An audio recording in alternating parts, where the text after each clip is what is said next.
21st Century Entrepreneurship with Martin Piskarik.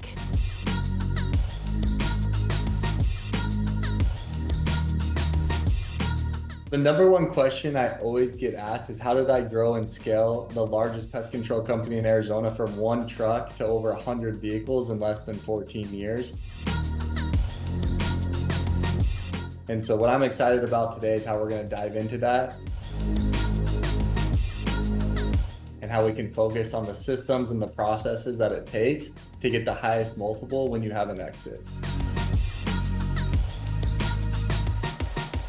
All right, what's up, guys? My name is Cameron Bawden. I'm the owner of Green Mango Pest Control, and I've started 6 other service companies. So I can't wait to talk about all the different service companies around home services today and all the things that I've learned for good and bad, across my journey over the past 14 years. 2 weeks ago, I actually just closed on the biggest deal in Arizona for pest control. I was approached about 6 months ago, and they offered me a multiple that I just couldn't resist. And so for the past 6 months, we've gone through a quality of earnings. And so I can't wait to talk about that and further educate entrepreneurs on that process and how to get the most bang for their buck.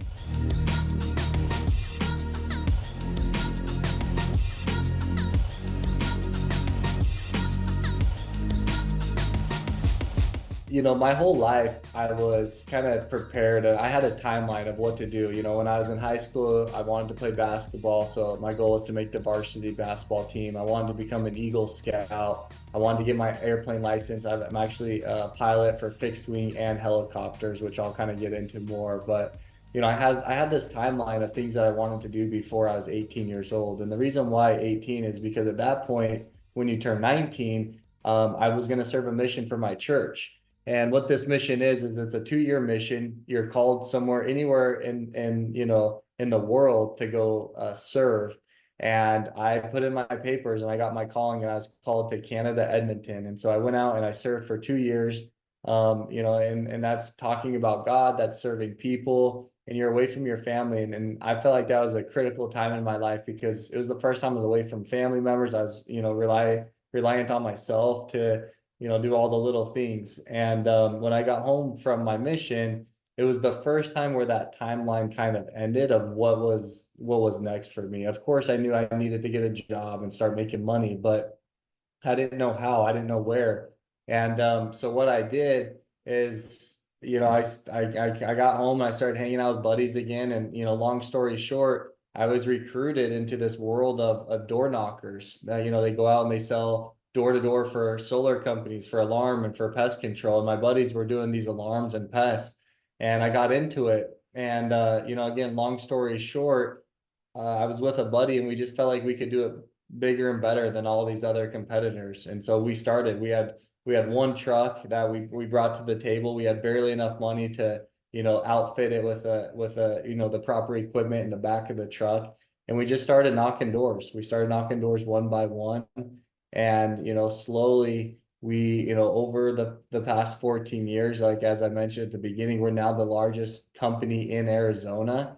And it's been a crazy ride, man. We've had to learn some hard lessons about the impacts that it has by not having a CFO, by not hiring at the right times, by wearing all the hats, by not delegating, if you will. We've had the restrictions of not being able to get financed on vehicles and to keep up with our growth. And so, and again, culture, like as you're wearing all these hats, your employees are wanting you to show up and have fun and do these parties. And so, we were, the first 6 years, I didn't take any money from Green Mango. I doubled down, I reinvested. And that was a hard 6 years. Like every entrepreneur wanted to give up. If someone would have just taken the company from me, I probably would have given it to them as long as they paid me back, the debt that we were in. And luckily no one would buy the company, Green Mango. And so we kept showing up every single day. And that's the thing that I preach now, is to stay consistent. You got to show up every single day and do those little things that matter, because those are what's going to help you continue to climb up to be, a successful company. And as we did that, we had a couple of big breaks with our marketing efforts, our customer referrals. And, we slowly started to grow. And, during about 2020 to 2023, we saw this massive growth, even more so than we saw between 2016 to 2019. COVID was absolutely phenomenal for us, because people were home. People were working from home and they were seeing pests at their house. And when you see a cricket in your house multiple times a day, or a cockroach, or, in Arizona, we deal with scorpions. You see a scorpion, like, you're calling pest control companies. And so we saw this massive growth during COVID, and it was absolutely phenomenal, man. And then again, that's when the multiples started going crazy for service companies, because they saw that these service-based companies were recession resistant.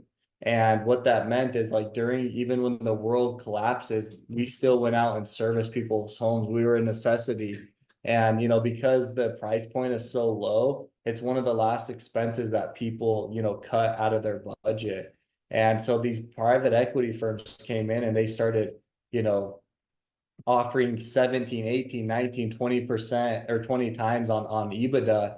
And that was the first time my eyes got really big of like, wow, I thought I would keep this company around until my little boy owned it and it'd be like a legacy company. But it was like, wow, if someone wants to pay that much money for this company right now, like, let's go down that path. And so I started going down this path. I met with so many different private equity firms, family offices, and, obviously the big guys, Terminex, Orkin. And it did me a lot of good, because I was able to see what they were looking for in a company. How did they want it structured? How did they want the books? How did they want the leadership team? The organization, the systems, the processes. And I saw how important that was. And so in 2021, we got an offer for 60 million bucks, and I turned it down in less than 3 seconds, because it was like, I'm not selling for that. Like, that's not worth it. And I doubled down on the brand, on the service. And 2 years later, I told you I just closed October 2nd on a merger with them, to where, they come in and, basically I can roll equity into the private equity firm, because they're going around the US, and they're bringing all these companies together.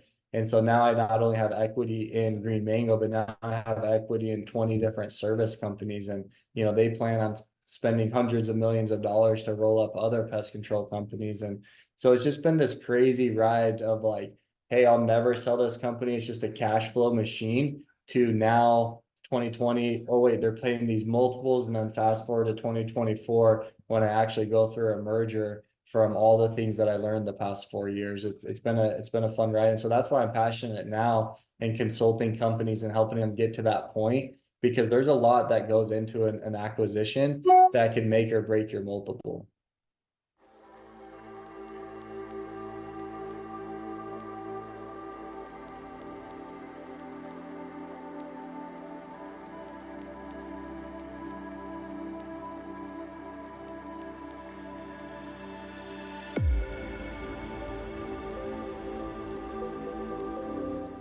I never wanted to be the jack of all trades, master of none. And so in each service company that I started, I would go in and I would find an expert within that field and give them equity as, their baby. So they live the day, like the day in and day out struggles of running that company.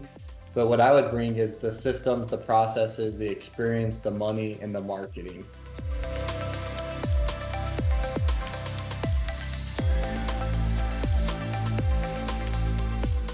And then my partner would bring like the sweat equity, if you will, of having experience within that field. So, we have a carpet cleaning business. He worked for another competitor for multiple years. Same thing with pools, with alarms. I'd go in and I'd find these people. And that's how I was able to scale, because there's no way I'd be able to be the CEO of every single company and have them be successful. But what I learned, especially at Green Mango, is now that you have, the sweat equity partner, that's like their day to day, when you start to go down, okay, what does their leadership team looks like? I've talked a lot about this on podcasts, and I always talk about it because it's so important. And a lot of business owners miss this mark, is that you can only have 7 people underneath a direct report. So for every 7 coworkers or employees, you need to have a manager over that person. And then for every 7 managers, you need to have a, either a president or a COO or whatever it looks like, but never have someone over more than 7 people. And the reason is because people get lost in the shuffle. And the number one goal that you have as a business owner is making that person feel appreciated and valued. Because if they feel that way, they're going to perform 100 times better for you than someone that just is there to, clock in and clock out and get a paycheck. And so with this rule of 7, I encourage my people, I give them team building budgets to go out to Top Golf, to go out to race go-karts, to go out to, laser tag, or, whatever it might be that their team loves to do. It's, hey, here's a budget each month. I need you as the manager to spend time with those people. And so much that, like, their kids' name, their wife's name, their hobbies, their pains, their struggles. And what happens on that level is that when those people feel that way, obviously they perform a lot better. But now the buy-in becomes, hey, I work at Green Mango because I love my manager. And I'm going to show up to work and not call out the day of because of my manager, not because of Green Mango. And, a lot of entrepreneurs or owners are kind of scared of that because now the buy-in becomes attached to the manager as opposed to you. And this happens, but, if the manager leaves, sometimes their team leaves. And when their team leaves, it's like, wow, that guy was a great manager. And so maybe I did something wrong. But that's where, as the owner, it's your job to make sure that your managers aren't recruitable, that you have them there, that their buy-in is with you, that their loyalty is with you. And that's what's important when you try and scale a company, is that everyone's bought in, they're all rowing in the same direction, and they're all incentivized, to hit the end goal. And then, we can talk on that too, but you get people bought in on the same KPIs. So key KPIs are key performance indicators. So each department should have their own KPIs that they're trying to hit, and it funnels up to the company KPIs. So you have the company KPIs and you have the department KPIs that lead up to funnel to the end goal of what you're trying to accomplish.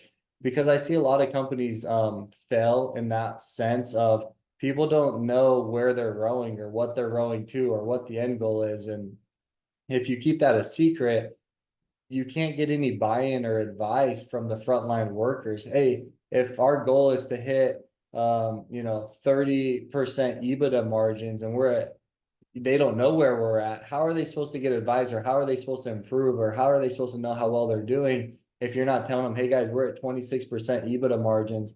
These are the things that we have to do in this department that's going to make up 1% to get, the company as a whole up to 30%.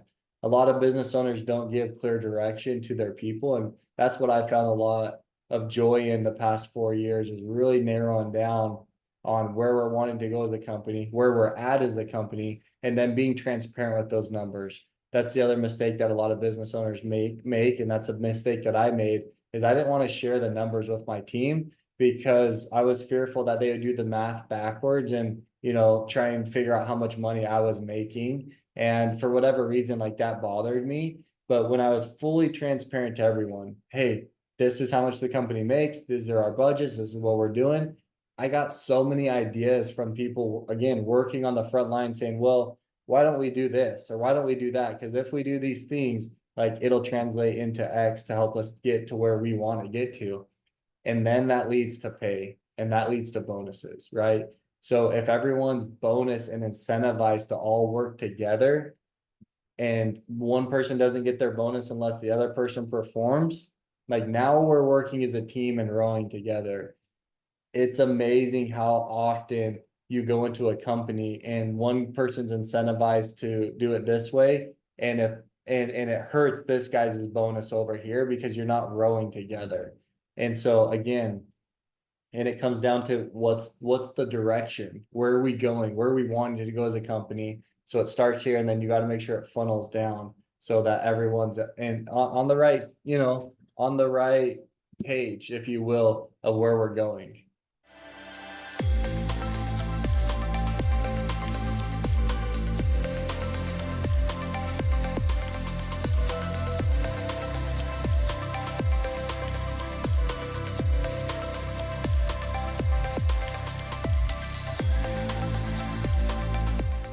one of the things that I am most proud of when I look back at Green Mango is the fact that no matter how many millions of dollars we spent every single year on marketing, our number one source of new customers was customer referrals. If I look back, we've generated over 25,000 customer referrals. If you think about that, most basketball stadiums hold between 17 and 20,000 people. We've been able to fill arenas with people that are happy with our service. They had a friend say, "Hey, we love Green Mango. We want you to sign up as well." And that's the ultimate customer. That's the ultimate compliment you could get from someone.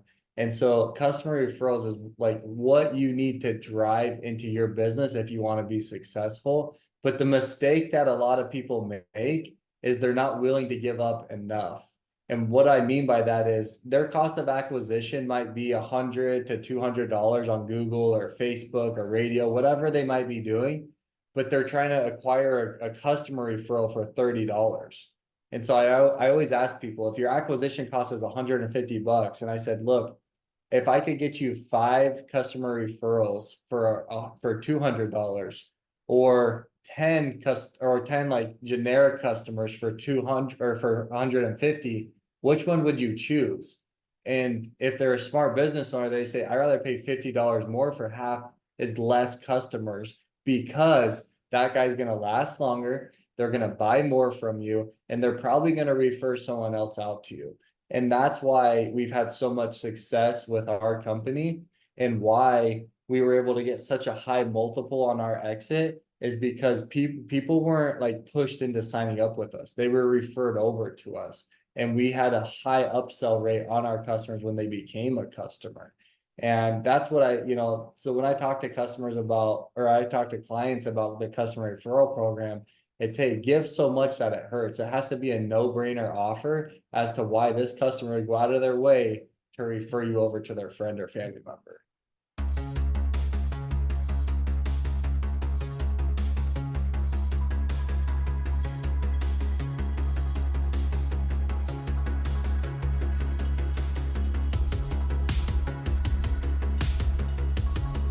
One of my favorite things that we do as a company, and because we have such a huge customer base, like we make a huge impact on our community. So one of my favorite events that we do every single Thanksgiving is a food drive. We partner with some of the biggest schools here in Arizona, and we do a competition with all of our customers, with all of our techs, with all of our CSRs, our customer service reps, and we give away prizes for whoever can, basically donate the most food. And then we partner with an athlete every single year to get their credibility. And it's just an amazing event. We're able to, donate, hundreds of thousands of pounds worth of food to people, in need. And so I love that because it brings our company together as a culture, working, doing service work, which obviously for me serving on my mission, I'm very passionate about, but also like it gets us within the community working together through schools, through our customers. And so I look forward to that every single year. And then with my aviation, what I've done I'm a helicopter pilot and I have a helicopter.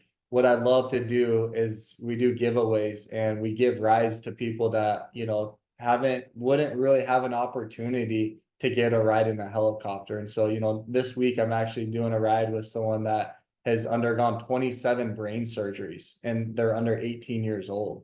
And, he's always wanted to go on a helicopter ride. And so because we're involved in the community and, and we're out there and we're offering these different things, we're able to give these experiences to these people that they just can't really get anywhere else. And so that's where I get a lot of joy and satisfaction is, giving back to people like that. Obviously I love flying, but when I take someone up in the helicopter and they've never been up before, like you see a different side of people. That's really fun.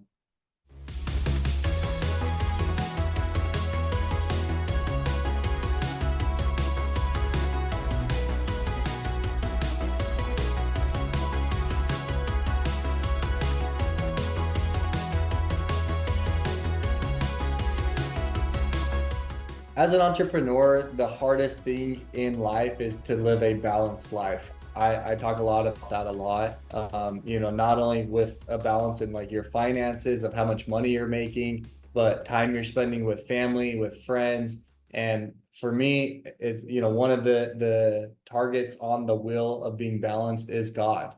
And God can come in so many different ways. It's not just going to church on Sunday, but it's community service. And if you're out there, you're an entrepreneur and you're feeling like all you do is work and you're not fulfilled, I would just encourage you to go online. And, I have links on my social media that you can, find a balance wheel and go and rate yourself. And one of the things that's shocking for most people to hear is that it's better to be a 2 or a 3 in all the different categories of your life than like a 2 here, a 5 here, a 7 there, a 1 here. Like, you want a balanced life, and that's where you'll find the most satisfaction, is when you're in line with everything. And if you don't believe in God, like, that's okay too. Like, some of the most powerful, happiest people I know are ones that give, a portion of their time. Go serve someone in the community. Go give back somehow, some way, and you'll find a lot of fulfillment there. Because as entrepreneurs, like, you get burnt out, you get tired, and you need something to fill your cup. And service is one way that I found that's been very beneficial for me.